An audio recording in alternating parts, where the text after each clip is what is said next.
और इस बीच बड़ी खबर नितिन नवीन को दी गई है। बड़ी जिम्मेदारी, बीजेपी के राष्ट्रीय कार्यकारी अध्यक्ष बनाए गए हैं नितिन नवीन। अभी बिहार सरकार में मंत्री हैं नितिन नवीन। पीएम मोदी ने बधाई भी दी है। तो ये बड़ी जिम्मेदारी बिहार सरकार में मंत्री नितिन नवीन को सौंपी गई है। बीजेपी का राष्ट्रीय कार्यकारी अध्यक्ष बनाया गया और ये बड़ी जिम्मेदारी है वाकई। और इसे लेकर अब सियासत के जानकार अलग अलग तरीके से इस खबर को समझ रहे हैं, क्योंकि जिस तरीके से बिहार सरकार के मंत्री नितिन नवीन को यह बड़ी जिम्मेदारी दी गई है, युवा हैं और उनके सामने इतनी बड़ी जिम्मेदारी, तो इससे भविष्य की संभावनाएं और क्या रणनीति है ये बेहद खास हो जाता है।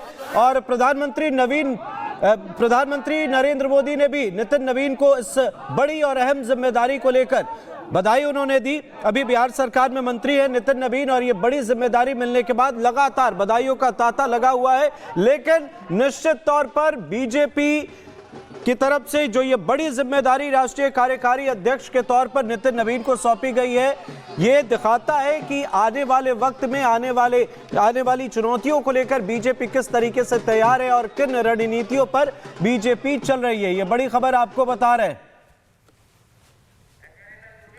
और इस खबर पर तमाम अपडेट्स और इसके क्या सियासी पहलू निकलकर सामने आएंगे, हमारे वरिष्ठ सहयोगी ऐश्वर्य कपूर हमारे साथ जुड़ रहे हैं। सर, इस खबर को कैसे देखते हैं आप? बड़ी जिम्मेदारी मिली है नितिन नवीन को।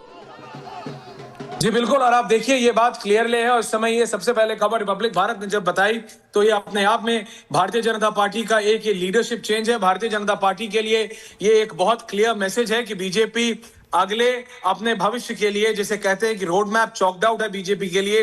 नितिन नवीन किसी की लिस्ट में नहीं थे। नितिन नवीन ना, जिसे बोलचाल की भाषा में कहते हैं, ना 3 में ना 13 में, लेकिन नितिन नवीन अब भारतीय जनता पार्टी के वर्किंग प्रेसिडेंट हैं। भूपेंद्र यादव, धर्मेंद्र प्रधान, शिवराज सिंह चौहान, केशव प्रसाद मौर्य, ये सब नाम धरे के धरे रह गए। नरेंद्र मोदी की स्टैंप है इस पे। ये बात बहुत की जाती है कि बीजेपी की अगली पीढ़ी को तैयार कैसे किया जाएगा, कौन करेगा। तो ये इसका क्लियर एग्जांपल है कि नरेंद्र मोदी और अमित शाह सिर्फ बोलते नहीं, दे इंप्लीमेंट ऑल्सो, वो करते भी हैं। और ये साफ दिख रहा है जिस तरीके से अब भारतीय जनता पार्टी ने एक युवा, एक रियल पॉलिटिकल युवा, 45-46 साल के हैं, 4 बार के विधायक हैं, 3 बार के मंत्री हैं। इनके पिता भी बड़े बीजेपी के नेता थे। इनकी राजनीति में एंट्री इंसिडेंटल जरूर हो सकती है, लेकिन इन्होंने जिस तरह से युवा मोर्चा में अनुराग ठाकुर के नेतृत्व में काम किया, उसके बाद पिछले 4 बार से जब ये विधायक बने हैं, ये बोलते कम हैं, इसलिए मीडिया से दूर रहते हैं, लेकिन इनका इंप्लीमेंटेशन, इनकी कार्यशैली और इनकी जो कुशलता है, उसके ऊपर नरेंद्र मोदी और अमित शाह को कितना भरोसा है। आप ये सोच सकते हैं कि ये कितना बड़ा कैलकुलेटेड रिस्क है, ये कितना बड़ा डिसीजन है जो कि भारतीय जनता पार्टी द्वारा लिया गया है। और ये क्लियर मैसेज है जो कि बीजेपी ने दिया है अपने नेताओं को भी और अपने कार्डर को भी, क्योंकि ये बात आरएसएस, जो कि उनका पॉलिटिकल आइडियोलॉग है, जिसका एक बहुत बड़ा इंटरफेरेंस रहता है बीजेपी के राष्ट्रीय अध्यक्ष के चुने जाने में, इसमें कोई दो राय होनी नहीं चाहिए। वो हमेशा से ये बात कहते रहे कि सरकार आप चला रहे हैं, इलेक्शन आप जीत रहे हैं नरेंद्र मोदी के नाम और पॉपुलैरिटी पे, अमित शाह की स्ट्रैटेजी पे, लेकिन पार्टी का क्या, कार्डर का क्या। सरकार आप वहां पे तभी पहुंचे हैं जब कार्डर स्ट्रांग हुआ है। तो अगली पीढ़ी को तैयार कैसे कर रहा जा रहा है, कौन कर रहा है, कितना कर रहा है, उसके लिए ये क्लियर मैसेज है। नितिन नवीन जो कि बिहार से आते हैं, कायस्थ समाज के, क्योंकि उत्तर प्रदेश में पंकज चौधरी के चुने जाने के बाद यह कहा जा रहा था क्योंकि वो एक ओबीसी कुर्मी जाति से आते हैं, तो क्या राष्ट्रीय अध्यक्ष एक ब्राह्मण चेहरा हो सकता है। वो सारी अटकलों को शांत करते हुए, कास्ट डायनामिक्स को एक तरफ करते हुए, कायस्थ समाज से आते हैं नितिन नवीन सिन्हा। अब बिहार में ही 1 से भी कम परसेंटेज है। वो नहीं, सिर्फ उनकी कार्यशैली और उनकी कुशलता को देखते हुए उनको बीजेपी नेशनल वर्किंग प्रेसिडेंट बनाया गया है। ये अपने आप में बहुत बड़ा मैसेज है, एक बहुत बड़ी खबर है जिसको कि एनालाइज करना पड़ेगा। हमारे साथ अवधेश जी, हर्षवर्धन जी, अनंत विजय सब जुड़ रहे हैं अगले 3 से 4 मिनट में। मेरे साथी राम, अमृत और विवेक तीनों मेरे साथ स्टूडियो में हैं। और ये स्पेशल एडिशन, संडे एडिशन पूछता है भारत का हो रहा है, जो हम सब मिलकर कर रहे हैं। और ये एक क्लियर मैसेज अपने दर्शकों को हम बताना चाहते हैं कि ये इतना आसान नहीं रहा होगा, क्योंकि इससे नितिन नवीन के चुने जाने से एक पूरी पीढ़ी भारतीय जनता पार्टी की हाशिए पे आ गई है। इसमें कोई दो राय नहीं, क्योंकि अब उन्हें ये समझना पड़ेगा, जब एक अंडर 50 नितिन नवीन भारतीय जनता पार्टी के राष्ट्रीय अध्यक्ष होंगे, तो फिर उनकी टीम में भी उतने ही युवा लोग होंगे जो अगले 20 साल 30 साल पार्टी को आगे बढ़ा सकें। जब नितिन नवीन युवा मोर्चा की राष्ट्रीय टीम में थे, उनके महासचिव थे, तो जो उनके साथ महासचिव थे, जो उनके साथ सचिव थे, वो आज अलग अलग प्रदेशों में या तो मंत्री हैं, विधायक हैं, नेता हैं, सांसद हैं, उन सबको साथ लेके अगली दौर, अगली पीढ़ी के लिए भारतीय जनता पार्टी को तैयार करना, ये टारगेट है।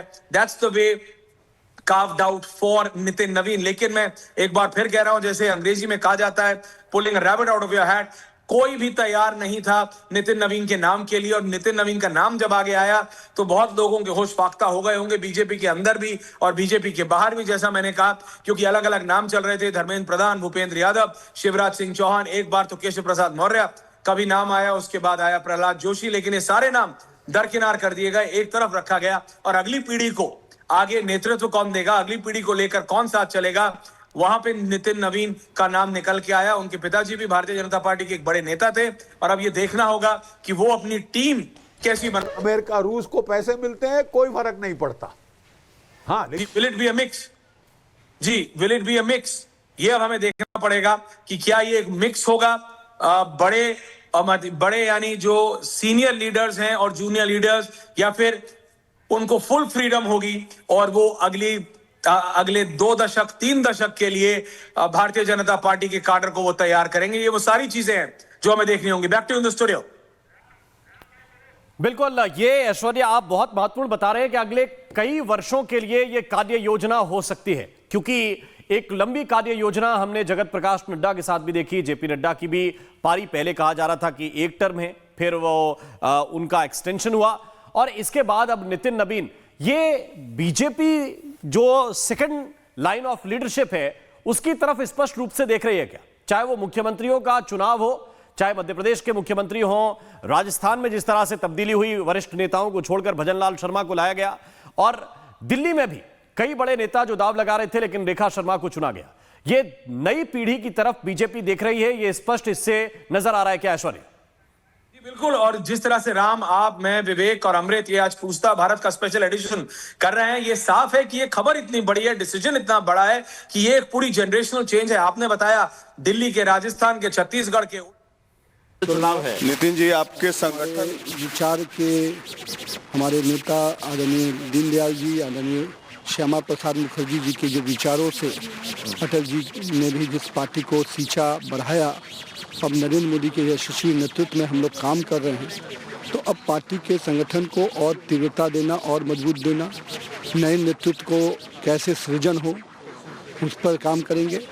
साथ ही साथ सर्वव्यापी सर्वस्पर्शी जो भाजपा का विचार है उससे हर समाज में, हर वर्ग में हमारे नेतृत्व बढ़े और भाजपा और एनडीए सरकार का जो पूरा विषय रहा है